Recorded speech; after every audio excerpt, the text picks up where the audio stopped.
राजस्थान की राजधानी जयपुर में 20 दिसंबर को हुए भीषण टैंकर ब्लास्ट में अब तक 20 से ज्यादा लोगों की मौत हो चुकी है।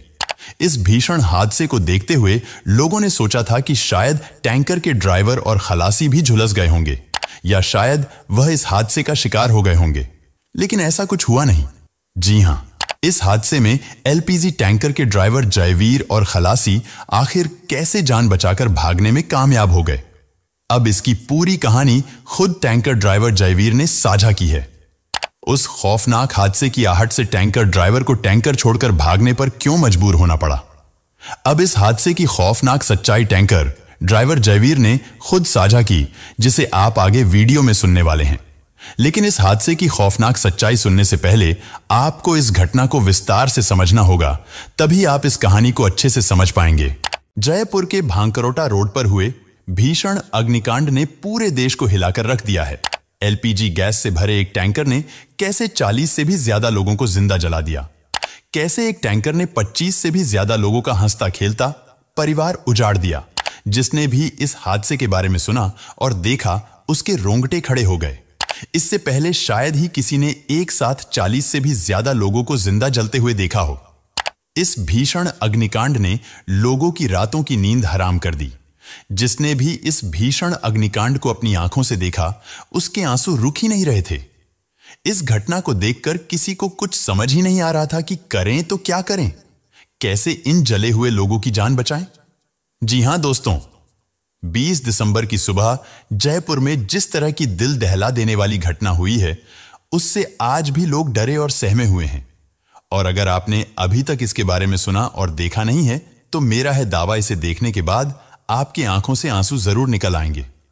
दोस्तों, हम वीडियो में आगे बढ़े उससे पहले आप सभी से एक निवेदन है कि आप चैनल को सब्सक्राइब भले ना करें, लेकिन आप इस वीडियो को अंत तक जरूर देखें और इस वीडियो को ज्यादा से ज्यादा लोगों तक शेयर करें, ताकि आप और आपके जानने वाले इस सच्ची कहानी से कुछ सीखकर इस तरह की घटना से अपनी जान बचा सकें।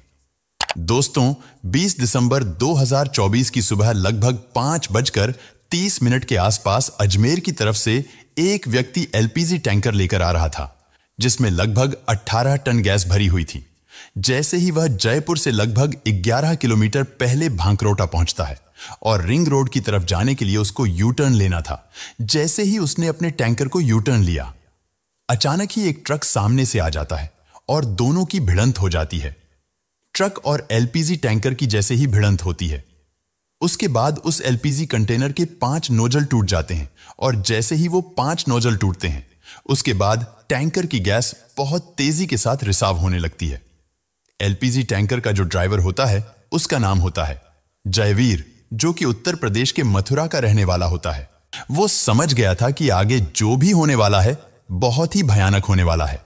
वो वहां से जैसे ही भाग रहा है, उसको भागते हुए देखने के बाद जो आसपास की गाड़ियों में बैठे हुए ड्राइवर थे, वो भी उसके पीछे पीछे दौड़ने लगते हैं। लगभग वह 300 मीटर के आसपास जाकर रुकता है। उसके बाद एक बहुत जोर का धमाका होता है। इतनी जोर का धमाका कि उस धमाके की गूंज पूरा इंडिया सुनता है। उसके बाद ना जाने कितने घरों के लोग जो काम करने वाले थे, उनकी जिंदगी हमेशा के हमेशा के लिए बुझ जाती है। कितने ही ऐसे लोग हैं जो जिंदगी और मौत की जंग लड़ रहे हैं। दरअसल ये सच्ची घटना है। राजस्थान की राजधानी जयपुर के भांकरोटा की 20 दिसंबर 2024 की सुबह लगभग 5:30 के आसपास एक जोरदार धमाका होता है। ऐसा धमाका लगभग 200 मीटर के दायरे में गैस फैल जाती है और जैसे ही वह गैस फैलती है, इसी बीच एक जोरदार धमाका होता है और चारों तरफ आग लग जाती है। और जैसे ही आग लगती है तो उस आग ने आसपास का जितना भी एरिया था, उस एरिया को भी अपने चपेट में ले लिया। इस बीच न केवल एक फैक्ट्री जली, लगभग 40 से ज्यादा वाहन भी जल जाते हैं। यहीं हाईवे के किनारे एक घर होता है। यह घर था कैलाश सैनी का। कैलाश सैनिक के घर में 3 सदस्य हैं। यह तीनों ही अपने घर के काम में बिजी थे। तभी उस घर की एक महिला अपने पशुओं की तरफ जा रही थी। बेटा घर के आंगन में ही था। उनके घर का दरवाजा खुला था। तभी अचानक से बहुत जोर से चीखते हुए, चिल्लाते हुए, बहुत तेजी के साथ लगभग 30 लोग एक साथ उस घर पर एंट्री कर जाते हैं। और जैसे 30 लोग एक साथ एंट्री करते हैं, तो उस घर का एक व्यक्ति, जिसका नाम राहुल होता है, वो समझ नहीं पा रहा था। ऐसा लगा कि जैसे आग का गोला उनके घर के अंदर भी आ चुका है, लेकिन वहां तक उसकी दस्तक नहीं थी। लेकिन उसने महसूस जरूर किया था। लेकिन जब अचानक ही लगभग 30 लोगों की एंट्री उसके घर के अंदर होती है, तो उसमें से 5 लोग ऐसे थे जिनके जो शरीर पर कपड़े नहीं थे, वह पूरी तरह से जल चुके थे।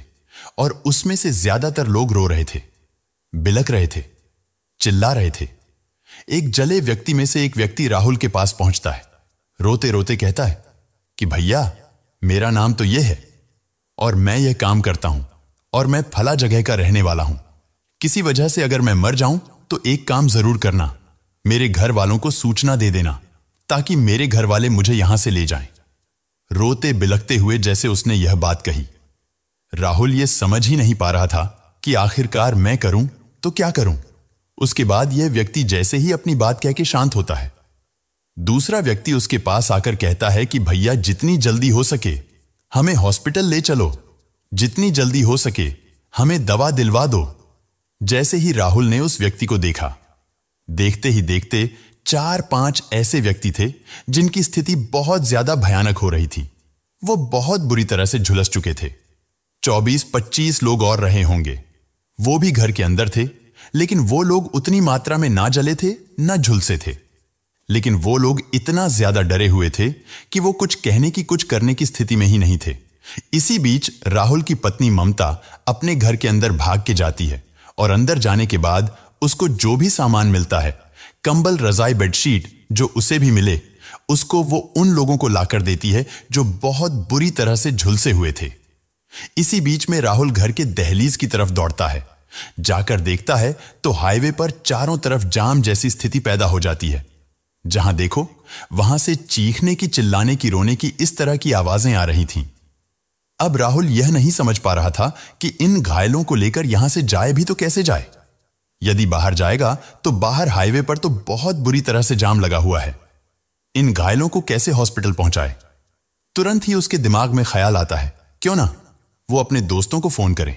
वो दोस्तों को फोन करता है, उनसे कहता है कि जितनी जल्दी हो सके घर के पीछे वाला जो रास्ता है उस पर जल्दी से गाड़ी लेके आ जाओ और मैं इन्हें यहां से इस घर के पीछे वाले रास्ते तक पहुंचाने की कोशिश करता हूं। लेकिन पीछे वाले रास्ते तक पहुंचने के लिए लगभग 10 फुट ऊंची दीवार थी।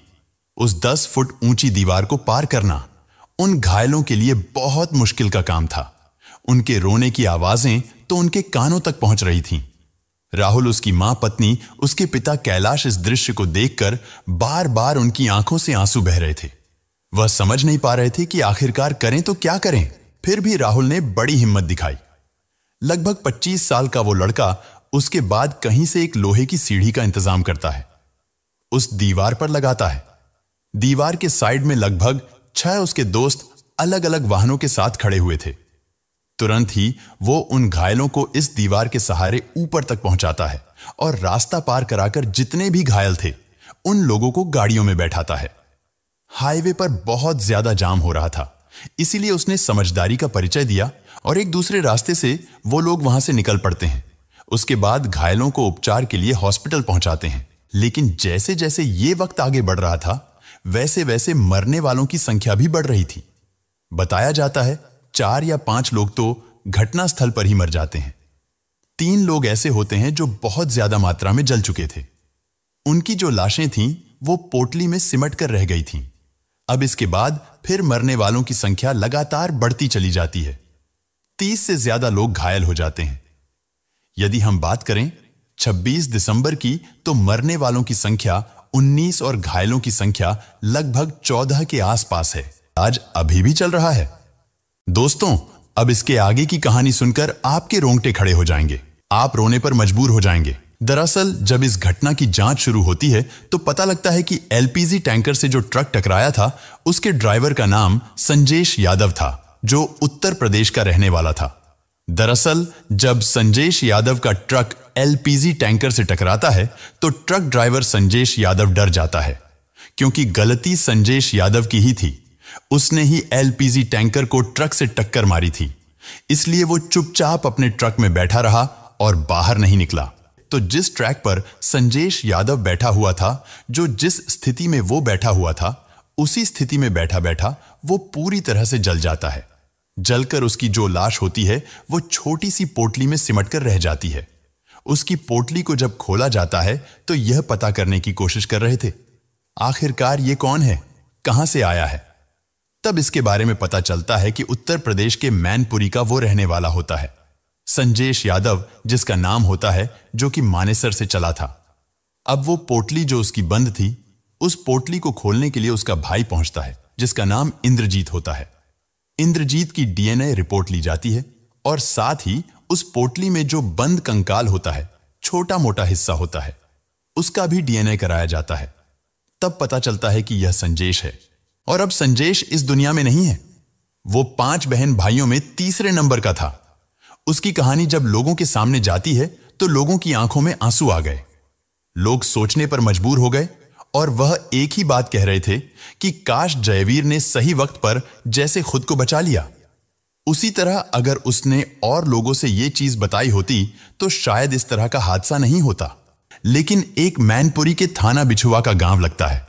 चिर्रा वहां का रहने वाला होता है, लालू यादव, जिसकी उम्र लगभग 25 साल के आसपास होती है। लगभग इस घटना से 5 दिन पहले की बात है। वो अपने घर से निकला था, जो जयपुर में रहकर कभी ट्रक चलाता है तो कभी कंटेनर चलाता है।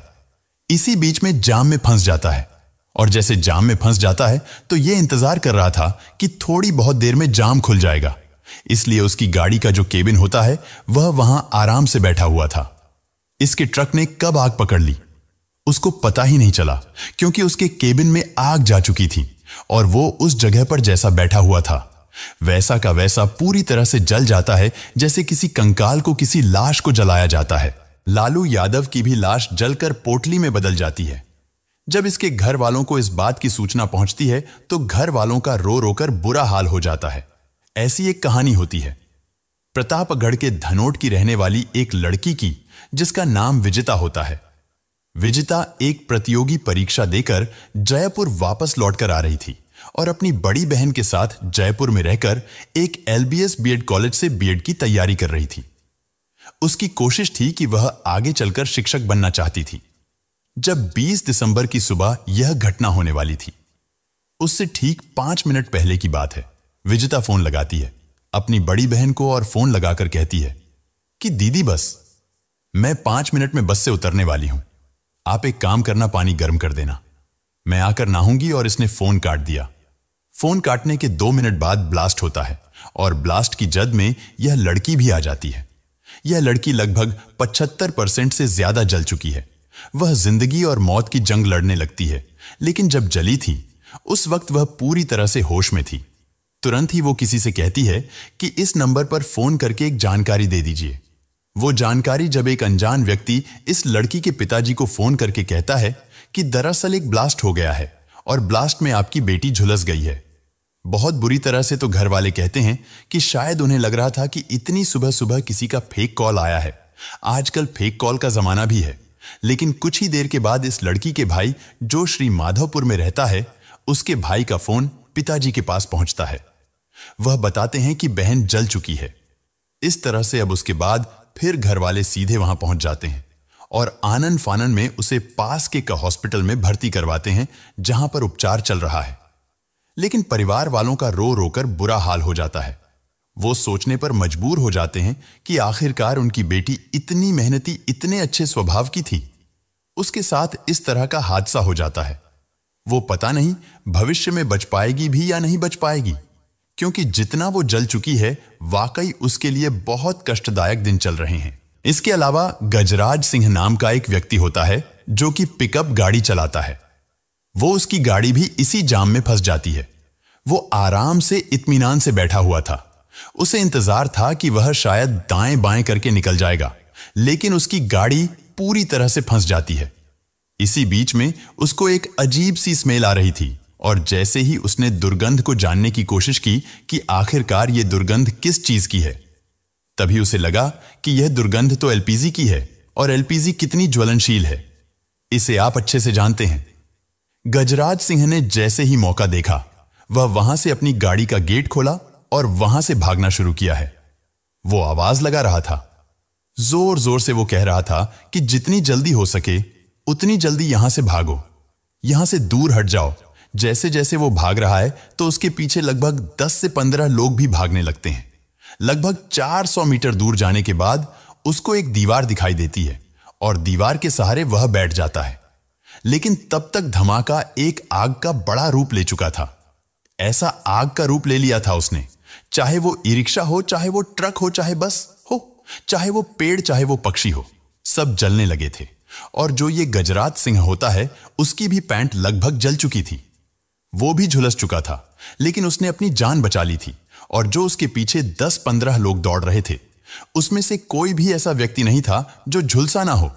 लेकिन ये थोड़ा सा भाग्यशाली रहा।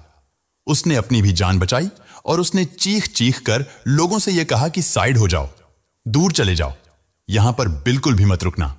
इस घटना के बाद उनकी तड़पने की, उनकी चीखने की जो आवाजें थीं, वो सोशल मीडिया के माध्यम से ऐसा भारत का शायद ही कोई व्यक्ति होगा जिसने सुना नहीं था, जिसने महसूस नहीं किया था। दरअसल यह घटना ऐसी है कि इसमें बहुत सारी कहानियां निकल कर आती हैं, जिसमें कई लोग तो ऐसे हैं जो हमेशा हमेशा के लिए अलविदा कह गए हैं, जिनकी चिताएं जल चुकी हैं, और वो अपने पीछे कई ऐसे लोगों को छोड़ के चले गए हैं जो जिंदगी भर संघर्ष करते रहेंगे, जिंदगी भर उनको याद करते रहेंगे और याद करके रोते रहेंगे। दोस्तों, एलपीजी टैंकर और जिस ट्रक से भिड़ंत होने के बाद यह इतना बड़ा हादसा हुआ है, उसमें कई परिवार उजड़ गए। एलपीजी टैंकर से जो ट्रक टकराया था, उसका ड्राइवर भी जलकर मर गया। उसकी लाश जलकर पोटली बन गई थी। लेकिन हैरानी की बात यह है कि इस भयानक अग्निकांड में एलपीजी टैंकर का ड्राइवर और उसका कंडक्टर पूरी तरह से बच गए। क्योंकि जब एलपीजी टैंकर और ट्रक आपस में टकराते हैं तो एलपीजी टैंकर का ड्राइवर और कंडक्टर तुरंत अपनी गाड़ी से उतरकर भागने लगते हैं, जिससे उनकी जान बच जाती है। लेकिन इस घटना के बाद लोगों का कहना है कि अगर एलपीजी टैंकर का ड्राइवर लोगों को यह बताया होता कि यहां बहुत बड़ा ब्लास्ट होने वाला है, तो शायद आज ये लोग बच गए होते। दोस्तों, इस घटना के करीब 7 दिन बाद सामने आए ड्राइवर जयवीर ने इस हादसे की शुरुआत से लेकर मौके से भागने और टैंकर के ब्लास्ट होने तक की पूरी कहानी साझा की। उस खौफनाक हादसे के बाद टैंकर से भागने पर ड्राइवर को क्यों मजबूर होना पड़ा, और इस हादसे के दौरान आसपास में कितनी गाड़ियां मौजूद थीं और इन गाड़ियों में कितने लोग मौजूद थे। अब इस हादसे की एक एक पल की जानकारी एलपीजी टैंकर चला रहे ड्राइवर जयवीर ने साझा की। टैंकर ड्राइवर ने बताया कि शुक्रवार 20 दिसंबर की सुबह करीब 5:30 के आसपास पर वो एलपीजी टैंकर लेकर अजमेर की ओर से जयपुर की तरफ आ रहे थे। तभी रिंग रोड से होकर जाने के लिए भांकरोटा से पहले बने रोड कट से यूटर्न ले रहे थे। टैंकर आधे से ज्यादा घूम चुका था। इसी दौरान जयपुर की ओर से आने वाले ट्रेलर ने टैंकर में जोरदार टक्कर मार दी। टैंकर के बाईं ओर जिस हिस्से पर ट्रेलर ने टक्कर मारी थी, वहां 5 नोजल लगे हुए थे। टक्कर से नोजल टूट गए और तेजी से एलपीजी गैस का रिसाव होने लगा। हादसे के तुरंत बाद ड्राइवर जयवीर और खलासी केबिन से बाहर निकले और गैस का रिसाव होते देख हादसे को भांप गए और दोनों हवा की विपरीत दिशा यानी अजमेर वाले रास्ते की ओर करीब 300 मीटर तक दौड़े, जिससे हवा में फैलने वाली गैस से वह बच सके और इसी कदम से ड्राइवर और खलासी की जान भी बच गई। क्योंकि ऐसी जानकारी भी सामने आ रही है कि इस हादसे के वक्त काफी लोग हवा की दिशा की ओर भाग रहे थे, तभी हवा में फैली गैस के शिकार हो गए। ड्राइवर जयवीर ने बताया कि गैस काफी दूर तक फैल चुकी थी और फिर चंद सेकंड में ब्लास्ट हो गया, जिसमें करीब 40 वाहनों में आग लग गई, जिसके बाद उन्होंने मालिक को फोन कर हादसे की जानकारी दी और फिर डर से अपना मोबाइल बंद कर दिया। हादसे के बाद हुए अग्निकांड में कई ट्रक, ट्रेलर, बस, पिकअप कार, ऑटो और दुपहिया वाहन जल गए। वहीं एलपीजी गैस के टैंकर मालिक अनिल पवार ने इस बात की जानकारी पुलिस से साझा की और यह बताया कि ड्राइवर और खलासी सकुशल है। ड्राइवर, जो कि यूपी के मथुरा के पास स्थित एक गांव का रहने वाला है। जब पुलिस की टीम जयवीर के घर पहुंची तो जयवीर वहां मौजूद थे, जिसके बाद पुलिस जयवीर को अपने साथ जयपुर ले आई। जयवीर ने बताया कि हादसे के बाद वह काफी डर गया था और इस कारण उसने अपने मोबाइल को स्विच ऑफ कर लिया और वह गांव पहुंच गया। इस हादसे की जांच के लिए पुलिस ने एसआईटी का गठन किया है। जयवीर ने एसआईटी के सामने अपना बयान भी दर्ज कराया। जयवीर ने बताया कि गैस रिसाव होने के दौरान कई वाहन हाईवे पर रुक गए थे। कई ट्रक चालक और अन्य लोग अपने अपने वाहनों से बाहर निकलकर भी आ गए थे। गैस की दुर्गंध से लोगों को अंदेशा भी हो गया था कि कोई भयानक हादसा होने वाला है। जयवीर ने बताया कि उसके साथ कई लोग मौके से भागे भी भागकर जान बचाने वालों में 9 वाहन चालक शामिल थे। साथ ही कई अन्य लोग भी थे जो भागने की वजह से अपनी जान बचा पाए। वहीं जो लोग भाग नहीं सके या तो वह जिंदा जल गए या फिर इस हादसे में गंभीर रूप से झुलस गए। टैंकर के ड्राइवर ने अपना बयान दर्ज कराया है और घटना की पूरी जानकारी साझा की है। डीसीपी अमित कुमार का कहना है कि इस हादसे के लिए टैंकर ड्राइवर को तुरंत दोषी नहीं माना जा सकता, क्योंकि टैंकर जब यू टर्न ले रहा था तो दूसरे ट्रेलर ने टैंकर में टक्कर मारी थी और हादसे की वजह यही मानी जा रही है। जब गैस फैलने के बाद कई वाहन बंद हो गए थे। बंद वाहनों को चालू करने के लिए जैसे ही चाबी को घुमाया गया तो स्पार्क होने से निकली, चिंगारी से आग भड़क गई और यह भयानक हादसा हो गया। पुलिस अपनी जांच में इसी बात को बड़ा एंगल मान रही है। अब इसके मामले में जब पत्रकारों ने एलपीजी टैंकर के ड्राइवर जयवीर सिंह के बारे में बातचीत की कि एलपीजी टैंकर का जो ड्राइवर है उसका कितना दोष था, तो पुलिस ने यह कहते हुए मना कर दिया कि हम उसे सीधे सीधे दोषी नहीं ठहरा सकते, क्योंकि उस वक्त जो हादसा हुआ था उसके दिमाग में सिर्फ यह था कि किसी तरकीब से वह अपनी जान बचाए। बाकी मामले की जांच पड़ताल चल रही है। जांच पड़ताल के बाद जो भी दोषी होगा उसके खिलाफ राजस्थान की पुलिस कार्रवाई करेगी। दोस्तों, इस पूरे घटनाक्रम को सुनाने का उद्देश्य किसी को परेशान करना नहीं है, बल्कि आपको जागरूक करना है, ताकि आप ऐसी घटनाओं से बच सकें और साथ ही बाकी लोगों को भी बचा सकें। दोस्तों, इस पूरी घटना को सुनाते सुनाते मेरी भी आंखें भर आई। मगर आप इस तरह की घटना के बारे में क्या सोचते हैं? अपने विचार कमेंट में हमारे साथ जरूर शेयर करें।